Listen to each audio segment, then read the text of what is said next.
Hello dear students, good morning to all of you. कैसे हैं आप लोग? आई होप कि आप लोग बहुत ही अच्छे होंगे और अपने एग्ज़ाम की तैयारी को बहुत अच्छे ढंग से कर रहे होंगे।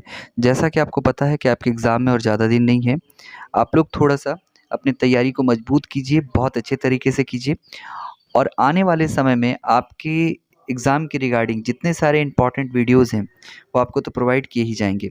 तो आज हम लोग स्टार्ट करने वाले हैं एक इम्पॉर्टेंट सेशन। इस सेशन में हम लोग कवर करने वाले एक बहुत ही महत्वपूर्ण टॉपिक, जिससे लगातार प्रश्न एग्ज़ाम में बनता है। तो ये जो टॉपिक है, ये बहुत इम्पॉर्टेंट है। इसमें हम लोग जितने टाइप के गवर्नर जनरल्स थे इंडिया के, यानी कि वाइसराय थे, उनके सारे गवर्नर जनरल और वाइसराय के बारे में हम लोग पढ़ने वाले हैं। उनके द्वारा क्या-क्या काम किए गए, सभी चीज़ों को पढ़ेंगे इन डिटेल्स में और सबका एमसीक्यू लगाने वाले हैं। तो स्टार्ट करते हैं आज के सेशन को। इसके रिगार्डिंग जितने भी प्रश्न आपके एग्ज़ाम में पूछे जाएँगे, आई होप कि मोस्ट ऑफ द क्वेश्चंस आपको यहाँ से मिल जाएँगे। तो स्टार्ट करते हैं पहले क्वेश्चन से। पहला क्वेश्चन क्या कहता है देखिएगा, बिहार में परमानेंट सेटलमेंट एक्ट लागू करने का कारण था। तो बिहार में परमानेंट सेटलमेंट एक्ट लागू करने का कारण क्या था?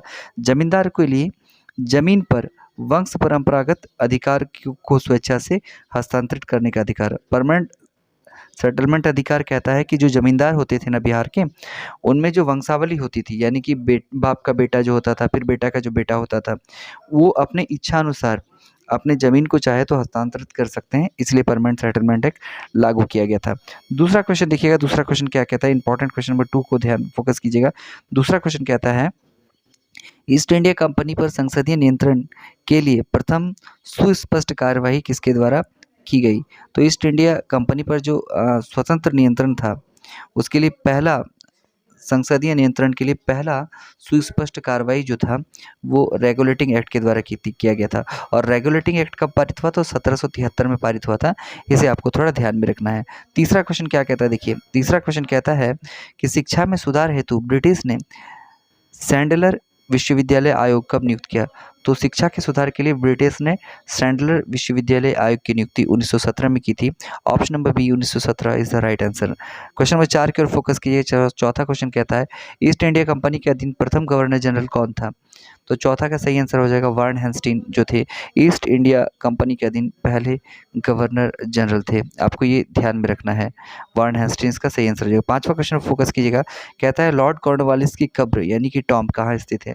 तो लॉर्ड कॉर्नवालिस की कब्र जो है वो गाजीपुर में स्थित है। हमारे भारत में ही उनका जो कब्र है गाजीपुर में है, इसे आपको ध्यान में रखना है। छठा क्वेश्चन इंपॉर्टेंट क्वेश्चन है, क्या कहता है देखिएगा, कहता है किस कमीशन ने भारत में अकाल संहिता अपनाने पर का सुझाव दिया था?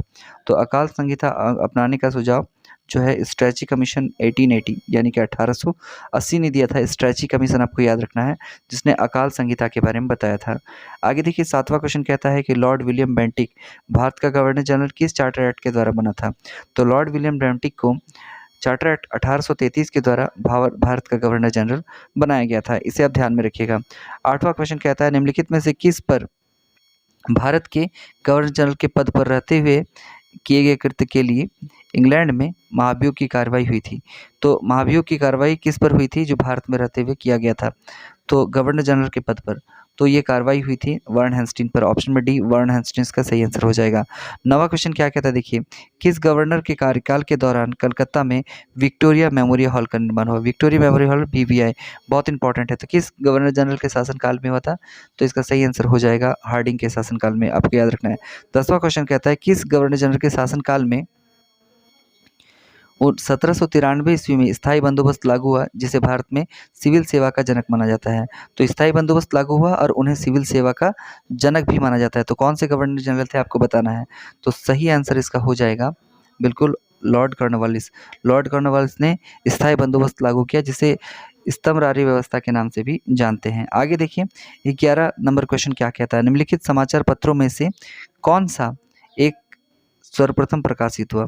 तो सबसे पहले इन चारों में से कौन सबसे पहले प्रकाशित हुआ था, ये आपको बताना है। तो सही आंसर हो जाएगा the Bengal Gazette. The Bengal Gazette पहला समाचार पत्र था प्रकाशित होने वाला।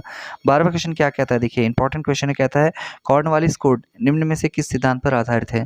तो सही आंसर हो जाएगा ऑप्शन में बी शक्तियों के पृथक्करण के सिद्धांत पर कॉर्नवालिस कोड आधारित है। इसे आपको ध्यान में रखना है। सभी प्रश्न महत्वपूर्ण हैं, आप सभी प्रश्नों को अच्छी तरह से करिएगा। सहायक संधि यानी कि सब्सिडरी अलायंस जो था, को किसके शासनकाल में क्रियान्वित किया गया था? तो सहायक संधि आपको याद रखना है, ये बहुत इंपॉर्टेंट है।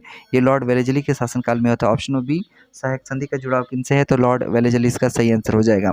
आगे देखिए 14वां क्वेश्चन कहता है, किस वायसराय के शासनकाल में राजधानी दिल्ली से कलकत्ता स्थानांतरित हुई थी? बहुत इंपॉर्टेंट क्वेश्चन है। दिल्ली से कलकत्ता का स्थानांतरण जो हुआ था वो लॉर्ड हार्डिंग के शासनकाल में ही हुआ था।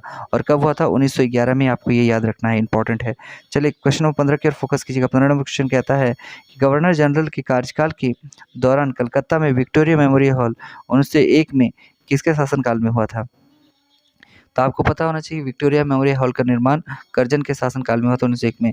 और 1905 का जो बंगाल विभाजन है वो भी लॉर्ड कर्जन के शासनकाल में हुआ था, आपको याद रखना है। चलिए आगे देखिए क्वेश्चन नंबर 16 क्या कहता है। 16 नंबर क्वेश्चन कहता है, किस वायसराय के कार्यकाल में श्वेत विद्रोह हुआ था? तो आपको याद रखना है, श्वेत विद्रोह जो है वो लॉर्ड रिपन के कार्यकाल में होता है। Option number C, Lord Ripon इसका सही आंसर हो जाएगा। 17वां क्वेश्चन क्या कहता है, इंपॉर्टेंट है, देखिएगा, ध्यान दीजिएगा। कहता है निम्नलिखित में से कौन सा अवध के नवाबों की प्रथम राजधानी थी? तो आपको पता होना चाहिए कि अवध की नवाबों की जो प्रथम राजधानी थी वो फैजाबाद थी। ऑप्शन नंबर सी, फैजाबाद इसका सही आंसर हो जाएगा। 18 नंबर क्वेश्चन इंपॉर्टेंट क्वेश्चन है, क्या कहता है देखिएगा। निम्नलिखित में से किस गवर्नर जनरल के कार्यकाल में आगरा तथा पंजाब के क्षेत्रों में भू राजस्व की महालवाड़ी पद्धति लागू हुई थी? तो भू राजस्व की महालवाड़ी पद्धति जो है वो लॉर्ड हेस्टिंग के शासनकाल में लागू हुई थी। ऑप्शन बी, लॉर्ड हेस्टिंग इसका सही आंसर हो जाएगा। 19वां क्या कहता है देखिए, इंपॉर्टेंट है। निम्नलिखित में से किसने हड़प नीति का प्रयोग करते हुए भारतीय राज्यों को ईस्ट इंडिया कंपनी के अधीन किया था? तो हड़प नीति का प्रयोग ये आपको याद रखना है, ये सर्वप्रथम किसने किया था? तो बहुत इंपॉर्टेंट क्वेश्चन है, लॉर्ड डलहौजी। इसे हड़प नीति का जनक भी कहते हैं, इसे आपको ध्यान में रखना है। 20वां क्वेश्चन क्या कहता है देखिए, इंपॉर्टेंट है।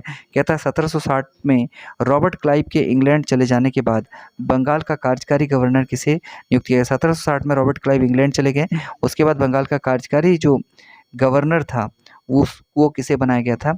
तो इसका सही आंसर हो जाएगा, हॉलवेल को बनाया गया था। ऑप्शन नंबर बी, हॉलवेल इसका सही आंसर हो जाएगा।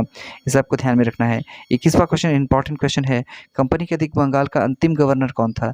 ये आपको याद रखना है, कंपनी के अधीन बंगाल का जो अंतिम गवर्नर था वो कौन था?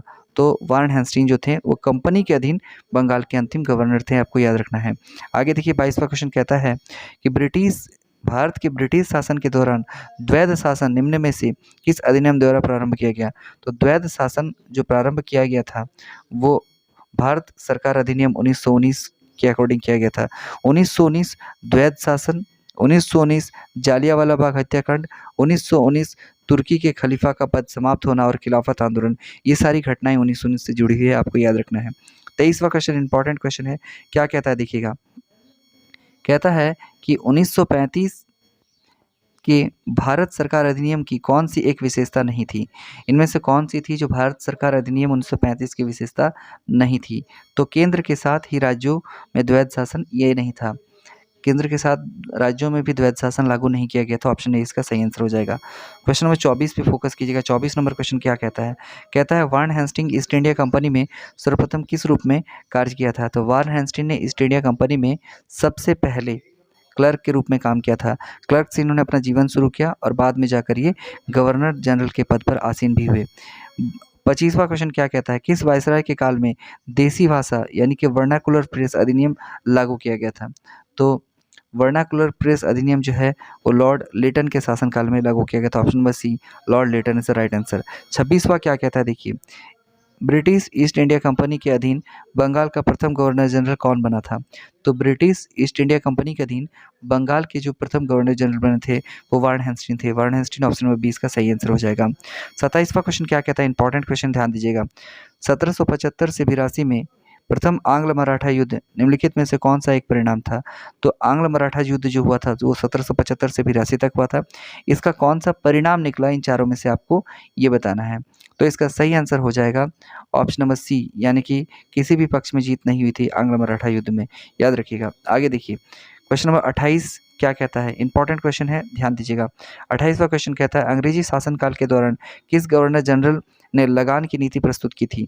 लगान की नीति इंपॉर्टेंट है, ये अंग्रेजी शासनकाल के दौरान किस गवर्नर जनरल ने प्रस्तुत किया था, ये आपको बताना है। तो सही आंसर हो जाएगा Lord Cornwallis. Option number A, Lord Cornwallis इसका सही आंसर हो जाएगा। आगे देखिए सारे प्रश्न इंपॉर्टेंट है। क्वेश्चन नंबर 29 कहता है लॉर्ड वेलेस्ली की सहायक संधि को सरकार को स्वीकार करने वाला पहला मराठा सरदार कौन था? तो लॉर्ड वेलेस्ली ने सहायक संधि प्रस्तुत की थी, उसको स्वीकार करने वाला पहला मराठा सरदार कौन था, ये आपको बताना है। तो इसका सही आंसर हो जाएगा option number A, Peshwa Bajirao द्वितीय। इसका सही आंसर हो जाएगा ऑप्शन नंबर ए, आपको याद रखना है, पेशवा बाजीराव द्वितीय इसका सही आंसर है।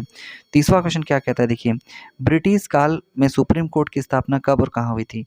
तो मैंने अभी आपको बताया कि ऑप्शन नंबर सी 1774 में कोलकाता में हुई थी, और सर एलिजा इम्पे जो थे इसके प्रथम मुख्य न्यायाधीश थे। इसे आपको ध्यान में रखना है। 31वां क्वेश्चन कहता है, निम्नलिखित में से कौन सा शाही राज्य ब्रिटिश गवर्नर जनरल द्वारा अधिकृत नहीं किया गया था? तो अधिकृत नहीं किया गया था, ये आपको याद रखना है। तो कौन सा शाही राज्य है जो अधिकृत नहीं किया गया था? तो इसका सही आंसर हो जाएगा ऑप्शन नंबर बी, ग्वालियर नहीं किया गया था।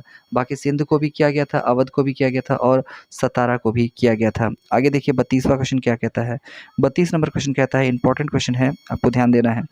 कहता है, निम्नलिखित में से किसने लॉर्ड वेलेस्ली के साथ सहायक संधि पर हस्ताक्षर नहीं किए थे? तो सहायक संधि पर हस्ताक्षर नहीं किया था किसके साथ? लॉर्ड वेलेस्ली के साथ। तो इसका सही आंसर हो जाएगा ऑप्शन नंबर डी, यानी कि बंगाल के नवाब ने। बाकी सब ने कर लिया था। हैदराबाद के निजाम ने कर लिया था, अवध के नवाब ने कर लिया था, मैसूर के राजा ने कर लिया था, पर बंगाल के नवाब ने नहीं किया था। तो ऑप्शन नंबर डी इसका सही आंसर हो जाएगा। आगे देखिए 33वां क्वेश्चन महत्वपूर्ण सवाल है। कहता है, सती प्रथा को समाप्त करने में किसकी महत्वपूर्ण भूमिका थी? सती प्रथा समाप्त करना किसकी महत्वपूर्ण भूमिका थी, आपको ये बताना है। तो 33 का सही आंसर क्या हो जाएगा? ऑप्शन नंबर बी, यानी कि राजा राम मोहन राय। कब? 1928 में। आपको याद रखना 1928 इज द इम्पॉर्टेंट टाइम जब सती प्रथा समाप्त होता है। आगे देखिएगा इंपॉर्टेंट क्वेश्चन है 34 नंबर क्वेश्चन क्या 34 नंबर क्वेश्चन क्या कहता है, किस शासक ने सर्वप्रथम जिले के समस्त अधिकार कलेक्टर के जिम्मे सौंप दिए थे? तो आपको पता होना चाहिए जिले का समस्त जो जिम्मेदारी है कलेक्टर के अधीन सौंपा जाता है। ऑप्शन सी, लॉर्ड कॉर्नवालिस के द्वारा। और लॉर्ड कॉर्नवालिस को ही सिविल सेवा का जनक कहते हैं, और स्थायी बंदोबस्त या परमानेंट सेटलमेंट जो है वो लॉर्ड कॉर्नवालिस के द्वारा ही लागू किया गया था। इंपॉर्टेंट है। चलिए चलते हैं नेक्स्ट क्वेश्चन नंबर 35 की ओर। इंपॉर्टेंट क्वेश्चन है, क्या कहता है, देखिए, भारतीय विश्वविद्यालय अधिनियम 1904 किस वायसराय के प्रभुत्व में पारित किया गया था? तो भारतीय विश्वविद्यालय अधिनियम जो है वो 1904 में पारित हुआ, ये पहले आपको याद रखना है। और वायसराय कौन थे, ये इंपॉर्टेंट है। तो वायसराय थे Lord Curzon. Option number B ये सही है। 1905 में बंगाल विभाजन भी, जैसा कि मैंने आपको पहले बताया, लॉर्ड कर्जन के शासनकाल में हुआ था। 36वां क्वेश्चन कहता है, किस शासक ने वकालत पेशे को नियमित बनाया था?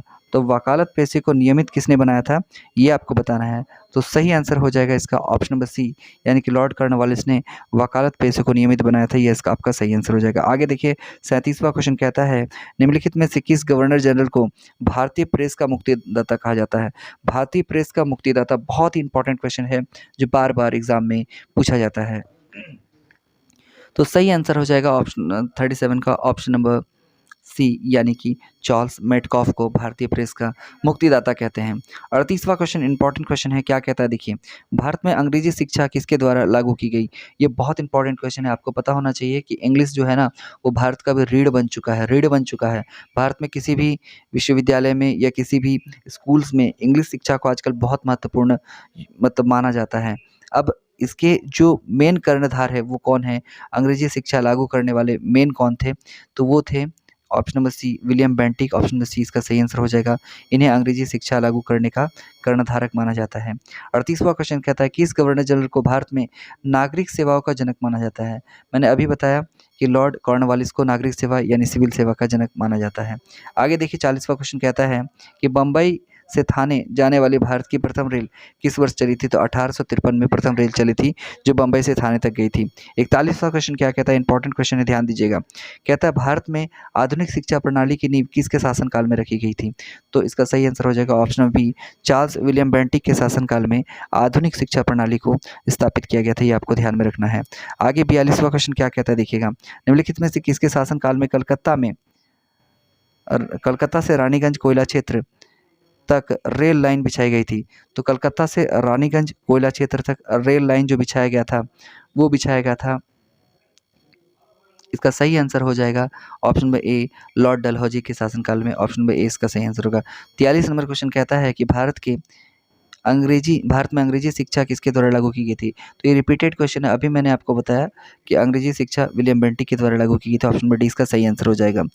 44वां क्वेश्चन कहता है, भारत में अंग्रेजों के समय में प्रथम जनगणना हुई थी?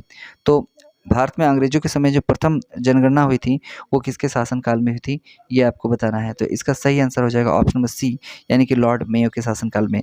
लॉर्ड मेयो के शासनकाल में पहली जनगणना हुई थी। ये बहुत इंपॉर्टेंट क्वेश्चन है, ये बार बार पूछा जाता है, इसे ध्यान में रखना है।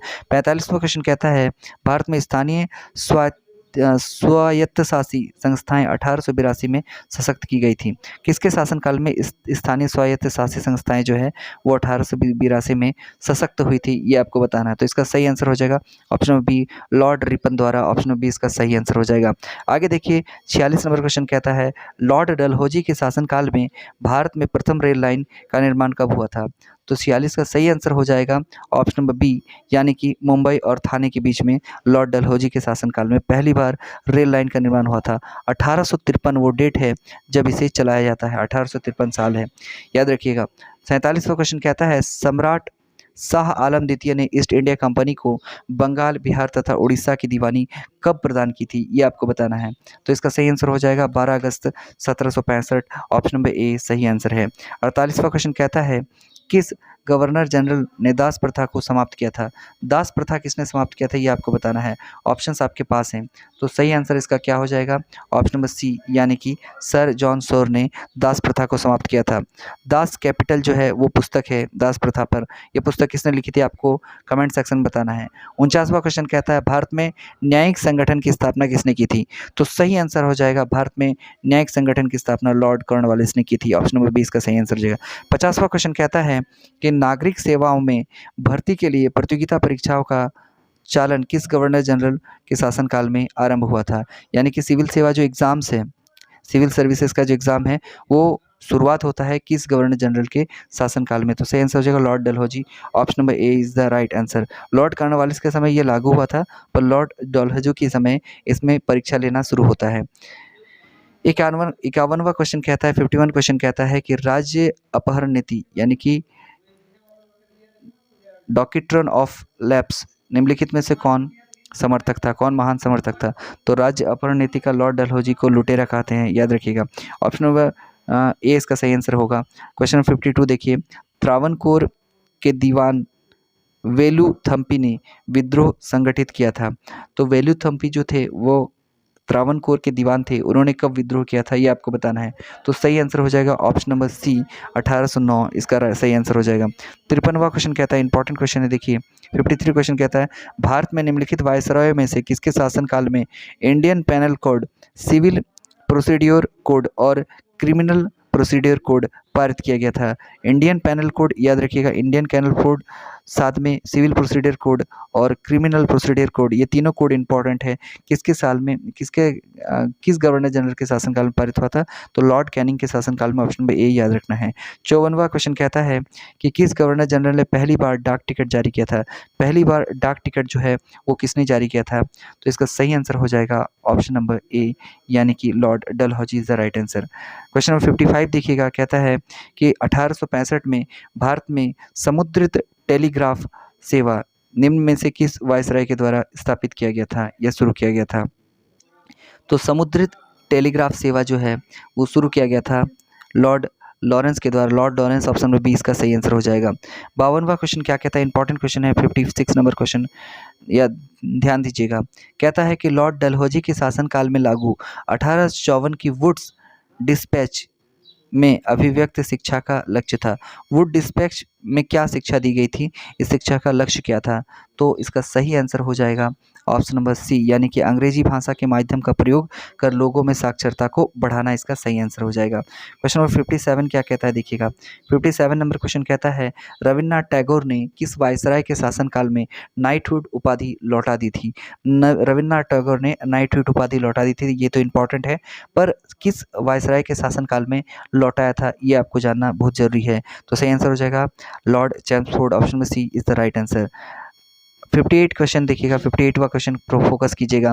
कहता है कि चार्टर्ड एक्ट 1833 में निम्नलिखित प्रावधानों में से कौन सा एक नहीं था। कौन सा एक नहीं था आपको ये बताना है। तो ऑप्शन नंबर सी, यानी कि काउंसिल में गवर्नर को विधिकर्ता की सभी शक्तियां प्रदान करना नहीं था। बाकी ईस्ट इंडिया कंपनी की व्यापारिक गतिविधियां का समापन था।